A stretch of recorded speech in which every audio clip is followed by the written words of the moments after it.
Howdy, how are you doing? Do you like it? I made this. This is one of these I haven't done for a while. The random objects in the random room for your party should you be DMing and you need a random objects or selection of things or an entire room. And this room is one I've been thinking about for ages.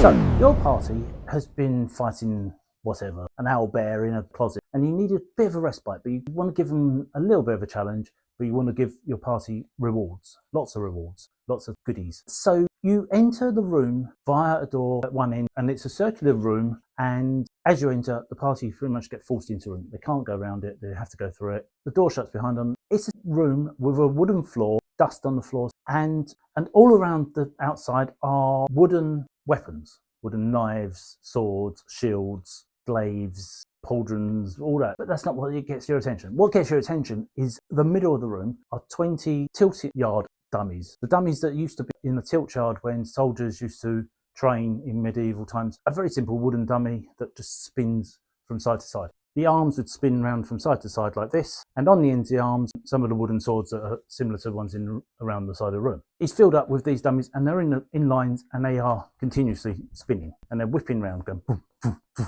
boom, boom, boom, boom. And they're just close enough that the swords are clashing. The door behind it shut permanently, and the only way forward is the room on the other end. You need across the yard with the tilt yard dummies whipping round like that, smashing into each other. There is a trigger in the middle of the room. There's a button, turns the whole lot off. The thing is that if you fight the dummies and hit them in the middle of them, they will turn off and they'll go limp. Then you discover the treats, the goodies. The reason that you're in this room in the first place to fight these dummies is because every single dummy is wearing a tabard suit or something. The reason I'm wearing this is for the first one, which is the hourglass of hold person. For these demonstrations, I have an hourglass and it has a cord or a chain. The chain stays in the pocket of the wearer, and this hourglass fights against hold person. Should they wear this and somebody tries to cast hold person or similar, the hourglass will fall from the pocket, land on the floor, and the cord attached to themselves. The other end will whip out up to 30 foot, and it will attach to the caster of the hold person spell. The caster of the hold person spell, and has this now attached to them, must throw a wisdom saving throw, but with a +2 to their wisdom saving throw. So it makes it 2 grades harder. A 13, it becomes a 15. The wearer of the hourglass is then cast forward in time by 2d6 dice in seconds. So you throw 2d6, you get 8. You cast forward 8 seconds in time. That'd be 1 round of combat. They just disappear and then reappear in the same spot. Battle would have gone on. They would have disappeared. The attacker would have gone where they're gone, and voila. Good. Right. Next up, the next dummy is wearing a pair of linked mittens, like the kids' mittens, with so you can tuck your hands in. And these are on the ends of its arms, and it's whipping around. It doesn't have any weapons. You just whipping around with these on the end. If the person stops it and gets it, they can take these off, and they are linked. They can wear these, and they can just have them put them through their jacket and have them hanging off their arms like kids do in winter. I'm going to read this. I'm going to pick this up and read it because it's a bit...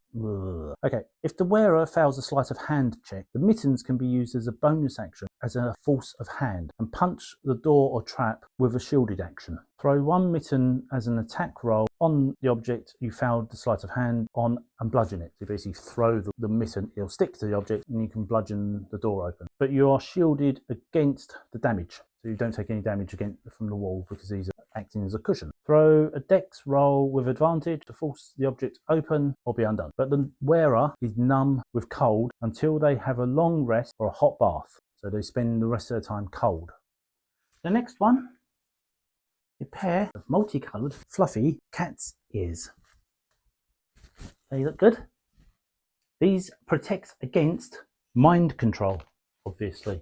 Who's going to be able to attack somebody wearing these? The player is walled completely against mind control, any form of mind control spell, but they do take 1d4 off their intelligence stat until they receive a fierce blow to their head. That will restore it, which could be the very next round, and it could be a bonus, so a bang to their head might be a good thing. The damage of 6 or more in 1 hit will restore their intelligence. I'm going to hold this because it's too big, but this is Spice Choker. Obviously, it wards against the choke spell or any kind of breath control or anything like that. The wearer they have an advantage roll and +2 on the attack, as well as any proficiencies or inspiration. So you roll your standard roll with your proficiencies and add 2 from the choker against any form of choking or breath control or so forth. But also, placing this around your neck and pulling it tight, thus choking yourself, but looking at the enemy in direct line of sight, up to 30 feet away, will cause the choke effect on the enemy. They must fight it off with a DC Constitution save, but having used it, the wearer of the choker craves spice. Ridiculous, Scotch bonnet kind of spice. Scotch bonnet kind of spice. They have serious craving of toxic levels of spice, like burn them out. Even if it means eating a piece of coal out of fire or sticking a piece of burning wood in their mouth. Anything to get something really, really hot and burning spicy in their mouth. Obviously, they will take the burn damage as required. Next one I don't have a prop for, but we've got an image. Pauldron against forceful thought, push, or shield. Their defences add 1d4 + 2 to their defence roll. The wearer cannot turn their head, neck, or shoulders or raise their arms past horizontal, and their elbows cannot leave their side. So they are pretty much like the tilt yard dummy. They're like this. They can't move their arms for up to 1d4 of hours after the combat is over. A pair of wading boots, fisherman's wading boots. They control liquid. They wear these instead of normal boots. I guess they're up to their waist, and they make that noise when they walk, but maybe their stealth rolls are a little bit affected. It controls liquids and wards against liquid controls. The player must be able to see the water in question. You can move water away up to 100 feet, 33 meters, but the wearer cannot control their own liquid. So a bit of a problem. From crying to peeing. They can pee themselves immediately, they can cry with embarrassment and are drained of body water. They stop crying until the next time they use the boots. All their charisma based rolls are -1 for the duration until they can change clothes. But they have ability to control water anywhere, whether it's rain, rivers. They can pass a river, pass a sea, whatever, while wearing these and solve that problem. But yes, they lose control of their body fluids.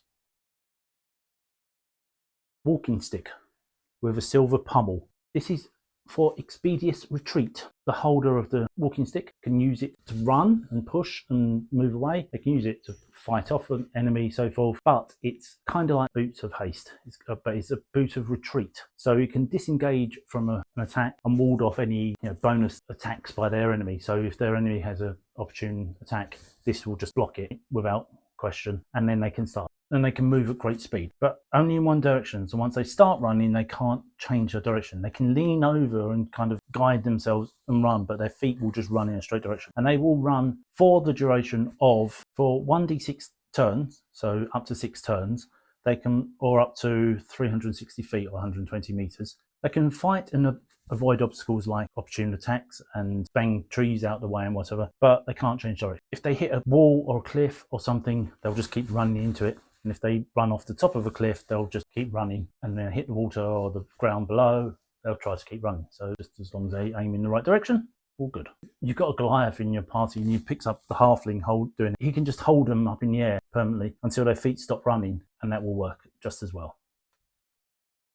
For this one, I'm using her as a demonstration because I can't find my fairy wings. I've lost them. I used to make fairy wings for photo shoots and I had loads of them, but they've all been either thrown away or whatever. So she'll do. A pair of fake fairy wings. However silly you want to make them be, but the wearer wears these fairy wings, worn against slow retreat or slow reactions and the like, any form of slowing them down, because fairies work extremely fast and beats their wings extremely fast. It works against any form of slow. The way in which the player counteracts the spell is by moving into the fey realm, moving in and there and blinking back into the normal realm. Wearer of the fairy wing flits from the gnome realm to the fairy realm for a period of 2d12 and are gone for that length of time. They come back into the here and now in that time. Yeah, so you throw 2d12s, you get 20. You are gone for 20 seconds, you come back. They have no control of where they blip. It's down to you as the DM to say where they reappear. They could reappear anywhere, and it can cause nausea, and they have to throw a Constitution saving throw to stop them having a nosebleed. A pair of gloves. They're not a pair. They're 2 right hands, but they're the gloves of the baker. They also, unlike these, have 13 fingers. Between them, they've got 2 on one hand and 1 extra on the other, and so they've got 13 fingers. It looks like you've got way too many fingers, but you are impervious to heat of any sort. You can pick up a fire, you can put your hand over a dragon's mouth, impervious to heat. Thermal gloves. That you have greater dexterity, 1d6 plus 2, better sleight of hand, 2d6 onto your sleight of hand, and a resistance to heat, 2d6 plus 2. A lot of potential. But they are constantly hungry as soon as they use the gloves. Crave sweet things, breads and cakes and things. To a point of distraction, will literally walk off in search of food, to a crippling stomach ache and so forth until they find something to eat that is sweet. The next one I don't have a prop for. St. John's Circlet of Arcana Oration. It's a bit of a mouthful. The ability to read anything, from any foreign letters to reading tracks in the ground, to read in the room. Give a bard wears it, they can read the room, they can tell where jokes are going to be funny, what songs to sing. A tracker, ranger can track the ground, an enemy that's days old. Any form of reading. A wizard can read a spell out of any book. Anyone can read anything out of any book with this. A cleric would know how to please its god. And you can add 1d6 on any arcana or religion checks. But in order to take it off, you have to state the name of the crown. So the crown would be, it's this.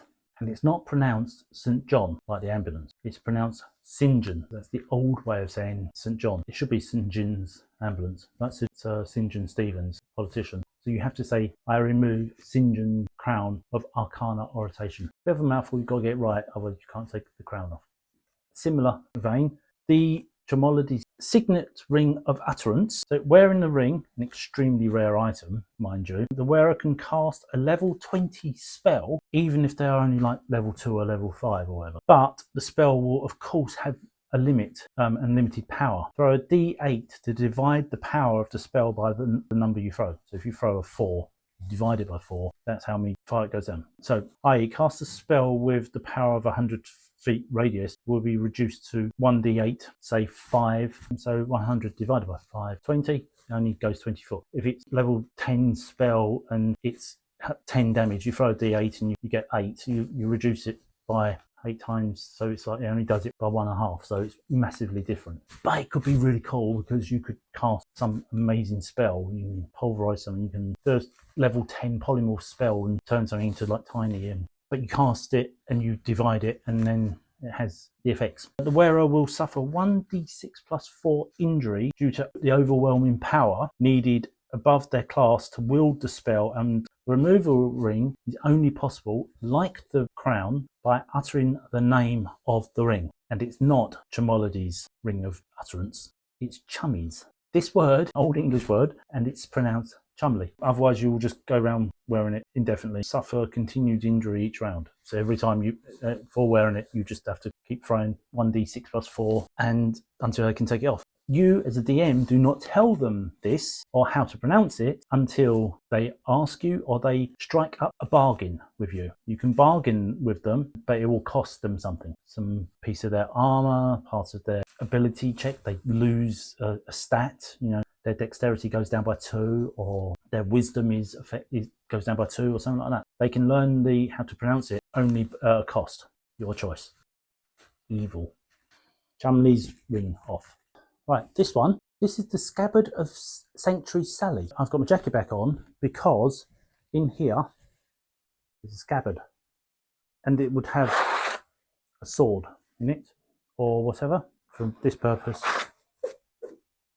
A bit of willow just for the sake of it. This acts as a concealed scabbard that will fit inside any coat or jacket and can hold any blade given the light property, i.e. weight. Hiding it from inspection unless the observer succeeds a DC 17 or perception check while actively searching the wearer. So the wearer can have this, hold their arms up better than I can at the moment, and someone can search them and they will just not feel it. It does not radiate magic while being worn either. So someone tries to do detect magic, doesn't come up. But the bearer will feel a burning when anyone is looking at them or looking for it or using detect magic. So if someone from a distance is doing it and they suddenly start burning down, that they know someone's casting detect magic. The intensity will increase 1d6 plus 4 per round of sneak or stealth. So if they're trying to sneak with this in them and get in, they've got to throw a d6 plus 4 just because of the burning sensation. Painful.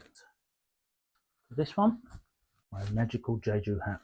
The Underdark brim. The figure spinning in the room is wearing this. A brimmed bucket hat that it once donned will cast a fine mist over a person, thus allowing them to walk in bright sunshine. Ideal for somebody like a drow or somebody from the Underdark who can't walk in direct sunlight. It will cast a mist down over them. They can walk along without being burning or being affected. But the wearer is constantly cold and damp, suffering physical cold to a point of illness at the end of the day of wearing it. They make a constitution saving throw with disadvantage at the start of the next day and every day thereafter that they wear it, and take 2d6 of illness off their HP until cured of a heavy cold. So they'll suffer a heavy cold and they'll suffer, but they can walk above ground without being burned to death.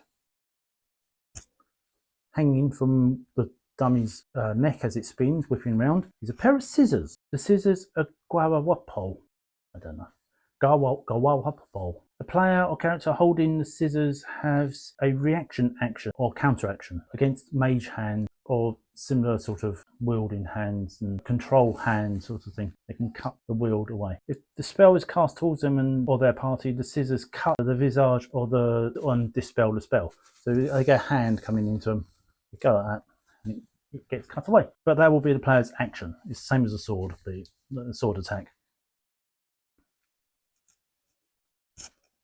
In a packet in the pocket of one of the tilt yard dummies is a piece of cake, but it's made of natural sponge. It's a sponge cake, but it's made of actual sponge like you find in the sea. A piece of natural sponge about the size of a human's hand. The sponge is imbibed with illusion magic. To anyone with an intelligence of 8 or under, it's just a piece of sponge. To anybody with an intelligence of 9, 10, 11, 12, 14, 20, it appears to be gourmet 2-tier cake and coated, frosted, and it has their name etched into it. The cake is imbibed with the poison of the coral urchin. It will not kill unless the character is already in a weakened state or has a HP of 30 or less. So if you're level 2 or 3, you've got a problem. Upon seeing the cake, anyone with a higher intelligence will surmise that surely a piece of cake left out there cannot be dangerous, and they have no qualms about eating it and immediately start eating it. Anyone eating the enticing cake will suffer 6d8 plus 2 damage. Lots of poison damage.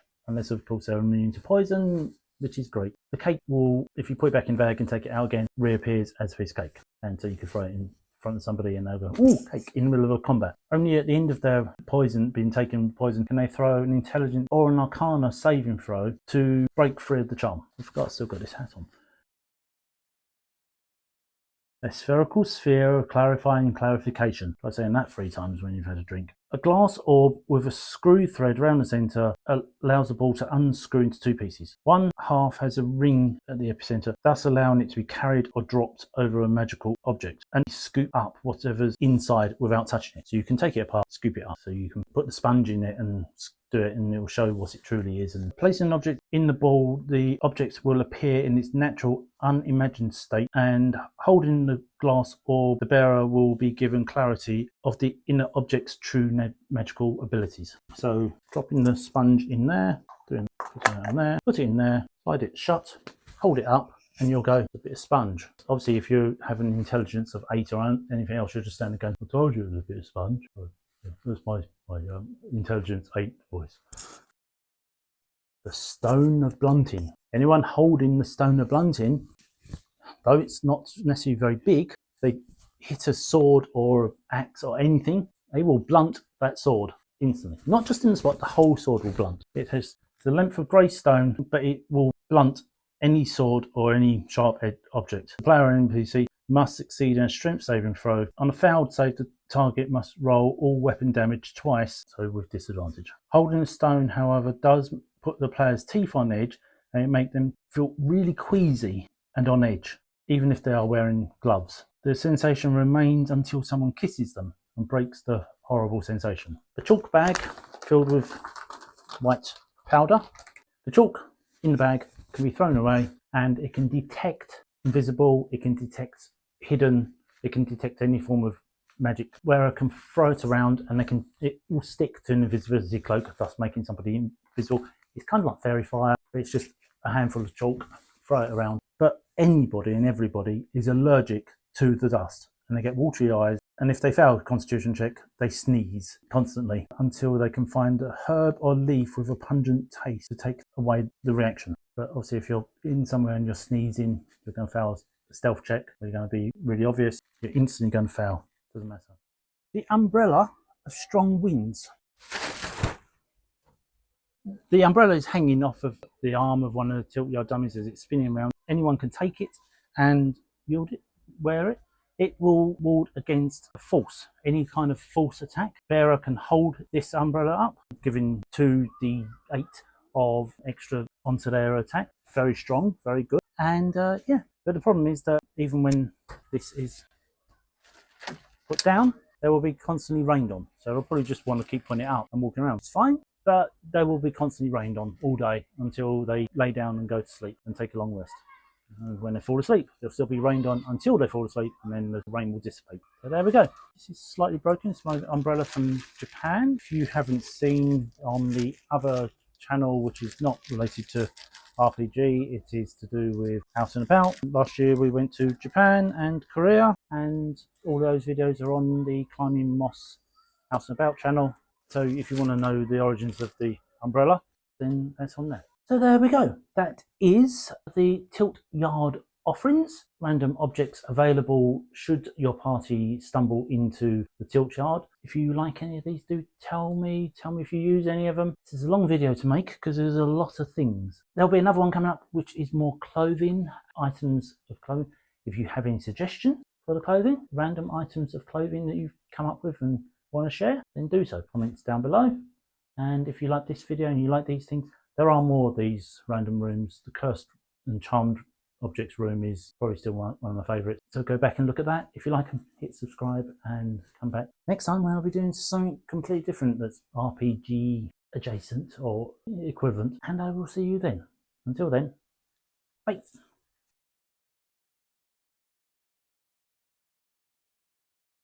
Follow an enemy for similarly with the, not a simile, but similar vein, why it sort of end up being very slow and hard to do because I end up getting really.